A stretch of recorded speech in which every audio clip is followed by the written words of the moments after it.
எவ்வளவு பேருக்கு தெரியும் இங்க ஜெனரிக் மெடிசன்? சாரி ஜி, அது பத்தி ஹாஸ்பிடல் தானே அது? தெரியும். இல்ல தெரியாது. என்ன புதுசு இப்பதான் கேள்விப்பட்டீங்க? தெரியாது. என்ன ஜெனரிக் மெடிசன்னா என்ன? ஜெனரிக் மெடிசன் அப்படின்றது 2008ல வந்து சென்ட்ரல் கவர்மெண்டால அறிமுகப்படுத்தப்பட்டது. இப்ப ஞானி சார் சொல்லியிருந்தாங்களே, அந்த ஹியூமோகுளோபின் அப்படின்ற மருந்துக்கு எல்லாத்துக்கு முன்னாடி தான் சொல்லியிருந்தாங்க. 750 ரூபா போடுறாங்க, அதோட எம்ஆர்பி ரேட்டு போடுறாங்க, அப்புறம் 650 300 ரூபா வரைக்கும் தான் போடுறாங்க. அதே ஹியூமோகுளோபின் மெடிசனை அதே சேம் பிராண்டை இன்னைக்கு நிறைய டாக்டர்ஸோட ஓன் பார்மசில விக்கிறது ஜெனரிக் மெடிசன் மட்டும்தான். அவங்க என்ன பண்ணலாம், அதே 8 நாளைக்கு உள்ள சேர்த்தான மருந்தே சேர்த்தே 1000 ரூபாய்க்கு வாங்க. நார்மலான மெடிக்கல் ஷாப்ல நான் போய் ஒரு 100 ரூபாய்க்கு மருந்து வாங்குறேன்னா ஜெனரிக் மெடிசன்ல அதோட விலை எவ்வளவா இருக்கும்? 10 ரூபா இருக்கும் சார். 10 மடங்கு ஜாஸ்தியா? 10 மடங்கு இல்ல சார், 1000% ப்ராஃபிட். 10 ரூபால 100% ப்ராஃபிட்னா 120 rupees. 1000% ப்ராஃபிட்ல தான் வைக்கிறாங்க. நோய் வந்து அதை குணப்படுத்த எடுத்துக்கிற செலவுகள்ல பெரிய செலவு மருந்துக்கு போயிடுது. எங்க டீமை சேர்ந்தவங்க டாக்டர் கிட்ட இருந்து ஒரு பிரிஸ்கிரிப்ஷனை வாங்கிக்கிட்டு மருந்து கடைக்கு மருந்து வாங்க போனாங்க. டாக்டர் சொன்ன மருந்து கடைக்கு தான் அவங்க மருந்துகளை வாங்க போனாங்க. எவ்வளவு 2152 ரூபாவா? அதுக்கப்புறம் அதே மருந்துகளை அவங்க ஜெனரிக் மெடிக்கல் ஷாப்ல இருந்து வாங்கினாங்க. மருந்துக்கு எவ்வளவு ஆச்சுங்க? 354. ஆமா, மருந்து ஒண்ணுதான், ஆனா விலை எந்த அளவுக்கு வித்தியாசப்படுதுன்னு இப்ப உங்களுக்கே புரிஞ்சிருக்கும். ராஜஸ்தான்ல குறைவான பணத்துல மருந்து வாங்கக்கூடிய திட்டத்தை டாக்டர் சமித் சர்மா மக்களுக்காக கொண்டு வந்தாரு.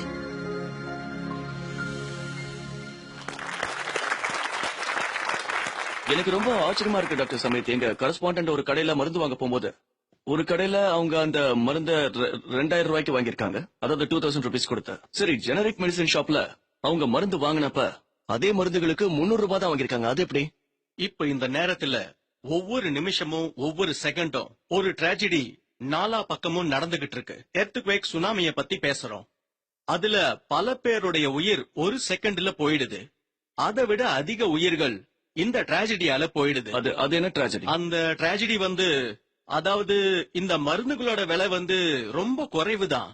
ஆனா நம்ம மார்க்கெட்ல இருந்து அதை வாங்கும் பொழுது அது நமக்கு 5%, 10%, 20%, சில சமயம் நம்ம 50%க்கு மேலேயும் விலை கொடுத்து வாங்குறோம். இப்ப நம்ம இந்தியாவிலேயே பாத்தீங்கன்னா 40 கோடிக்கும் மேல இருக்கிற மக்கள் 2 வேளை சாப்பாடு கூட இல்லாம தவிக்கிறாங்க. அவங்க எங்க இந்த மருந்தை வாங்க போறாங்க? இதனால நிறைய பேருக்கு மருந்து கிடைக்கல. WHO சொல்லுது, சுதந்திரம் கிடைச்சு 65 வருஷத்துக்கு அப்புறமும் இன்னைக்கும் இந்தியாவில 65% மக்கள் இந்த சாதாரண மருந்து வாங்க முடியாம தவிச்சுக்கிட்டு இருக்காங்க. முக்கியமான மருந்துகளுக்கு அதோட விலையால அவங்களால அதை வாங்க முடியல. சரி, இப்ப நீங்க இந்த ஜெனரிக் மெடிக்கல் ஷாப்னு சொன்னீங்கல்ல, அத தமிழ்ல எப்படி சொல்றதுன்னு சொல்லுங்க, கொஞ்சம் விளக்கி சொல்லுங்களேன். நான் உங்களுக்கு தெளிவா விளக்கி சொல்றேன். ஜெனரிக்னா இந்த மருந்துக்குள்ள ஒரு சால்ட் இருக்கு, அது அந்த மருந்துக்குள்ள இருக்கு, அது பேர் ஜெனரிக். அது கெமிக்கல் நேம். சரி, நான் இப்ப உங்களுக்கு இன்னும் புரியும்படியா விளக்குறேனே. இப்ப இந்த பொண்ணை பாருங்களேன், ரொம்ப ஒல்லியா இருக்கா. இப்ப நான் டாக்டரா இருந்தேன்னா அவகிட்ட சொல்லுவேன், ஒரு கிளாஸ் பாலை காலையிலயும் ராத்திரியும் குடிங்கன்ட்டு. ஆனா துரதிருஷ்டவசமா இந்த மருத்துவ உலகத்துல நம்மளால இப்படி சொல்ல முடியாம போயிடுச்சு. எருமப்பால குடின்னு நாம அவகிட்ட சொல்ல மாட்டோம். ராமண்ண வீட்டு எருமப்பால குடிங்க நாம அவகிட்ட சொல்றோம். இதுதான் பிராண்டிங்.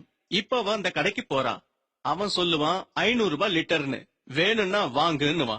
30 ரூபாய்க்கு கிடைக்கிற பொருளுக்கு 50 ரூபாய் கொடுக்க வேண்டியது. அதேதான். அதாவது டயபெட்டிஸ்க்கு நான் ஒரு மாத்திரை வாங்குறேன்னா, அதாவது பிராண்டட் மருந்து வாங்கினா அதுக்கு என்ன விலையாகும்? 117 ரூபாய்க்கும் கிடைக்குது. 117 ரூபாய்க்கு கிடைக்குதுங்க. சரி, அதே மெடிசனை நான் ஜெனரிக் மெடிசன் ஷாப்ல வாங்கினா அங்க எவ்வளவுக்கு கிடைக்கும்? வெறும் 1 ரூபாய் 95 காசுக்கு 10 மாத்திரை கிடைக்கும்.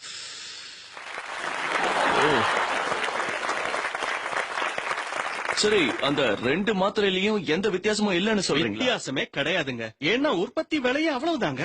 மேனுபேக்சரிங், பேக்கிங், டிரான்ஸ்போர்ட், அதோட ரீட்டைல் பிரைஸ் இருக்கு, அதாவது மார்ஜின் பிரைஸ் எல்லாமே சேர்த்து அவ்வளவுதான். குறைவாவே கிடைச்சிடும். கேன்சர் சம்பந்தப்பட்ட ஒரு விஷயத்த சொல்றேன், சொல்லுங்க. அதுல ஒரு மருந்து தான் பிளட் கேன்சருக்கு உபயோகப்படுத்துறோம். சரி, மார்க்கெட்ல 1.25 லட்சத்துக்கு ஒரு பேக்கெட் கிடைக்குது. 1.25 லட்சமா? 1.25 லட்சத்துக்கு ஒரு பேக்கெட் ஒரு மாசத்துக்கு வரும். அதே மருந்து ஜெனரிக்ல வேற கம்பெனிஸ் தயாரிக்கிறாங்க. ஒருத்தர் 10,200க்கு விக்கிறாங்க, இன்னொருத்தர் 8,800க்கு விக்கிறாங்க, இன்னொருத்தர் 6,500க்கு விக்கிறாங்க. விடாமுயற்சியால இன்னைக்கு ராஜஸ்தான்ல குறைவான விலையுள்ள மருந்துகளை நீங்க மக்கள் கிட்ட கொண்டு போய் சேர்க்கிறீங்க, அவங்க பலன் அடைறாங்க. பிரமாதம்.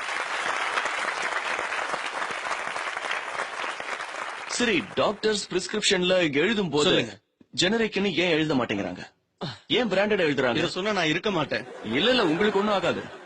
ஒரு புது மெடிக்கல் பிராக்டிஷனர் பிராக்டிஸ் ஆரம்பிக்கும் போது அவங்க கிட்ட கம்பெனிஸ் உடைய மெடிக்கல் ரெப்ரசன்டேட்டிவ்ஸ் இருப்பாங்க. சேல்ஸ ப்ரமோட் பண்றது அவங்களோட வேலையாவே இருக்கும். பேசிக்கல் வேலையே அதுதான்.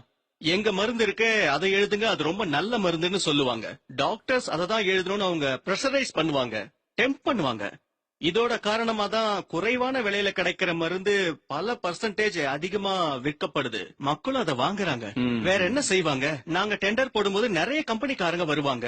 இந்தியாவில பாத்தீங்களா நல்ல பெரிய பெரிய ரெப்யூட்டட் கம்பெனிகள்லாம் இருக்கு. அவங்க பேரை நம்ம விரல்ல எண்ணிடலாம். அவங்க எல்லாருமே 70 ரூபாய் மருந்த 2 ரூபாய்க்கு கொடுக்கறாங்க. 2 ரூபாய்க்கு தராங்க, 5 ரூபாய்க்கு தராங்க, 30 ரூபாய் மருந்த 2 ரூபாய்க்கு தராங்க. இவ்வளவு வித்தியாசமா இத கம்பெனியால கொடுக்க முடியுது. அவங்க கொடுக்கறாங்க, கம்மியான விலையில கொடுக்கறாங்க, நாங்களும் வாங்குறோம். சரி, இன்னொரு விஷயம் கேளுங்க.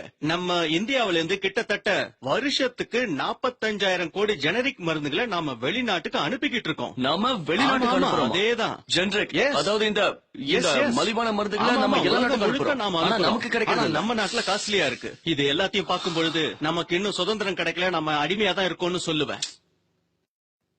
நீங்க இதை ஆரம்பிச்ச போது ராஜஸ்தான்ல இதை எதிர்த்து யாராவது வந்தாங்களா? இந்த முயற்சியை நீங்க பாத்தீங்கன்னா எப்படி சொல்றது, நீங்க எதிர்நீச்சல் போடுற மாதிரின்னு தான் சொல்லுவேன். நிறைய பேர் மிரட்டுறாங்க, மாஃபியாஸ் இருக்காங்க, ட்ரக் மாஃபியாஸ் நிறைய பேர் ஈடுபட்டு இருக்காங்க. இதுல முக்கியமான விஷயம் என்னன்னா 100 வருஷமா நடந்துகிட்டு இருக்கிற பழக்க வழக்கத்தை நம்ம மாத்த பாக்குறோம். ஆனா நாங்க எப்பவுமே டாக்டர்ஸ குறை சொல்லவே மாட்டோம். எல்லா டாக்டரும் தப்பு செய்யறது கிடையாது. 50-60% டாக்டர்ஸே விரும்புவாங்க, ஏழைகளுக்கு மருந்து கிடைக்கணும்னு ஆசைப்படுவாங்க.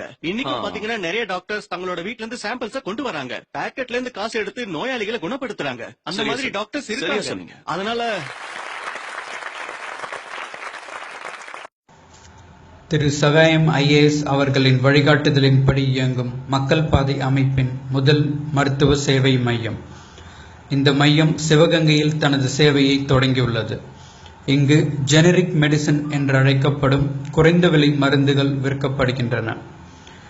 ஜன் ஆஷாதி என்னும் மத்திய அரசு திட்டத்தின் கீழ் இந்த மருந்துகள் விற்கப்படுகின்றன. அதாவது சாதாரண மருந்து கடைகளில் 50 ரூபாய்க்கு வாங்கும் மருந்துகளை இங்கு 5 ரூபாய்க்கும் குறைவாக வாங்கலாம். சாமானிய மக்களிடம் ஜெனரிக் மெடிசின் மருத்துவத்தை விழிப்புணர்வு செய்வதே இதன் நோக்கமாகும். நன்றி.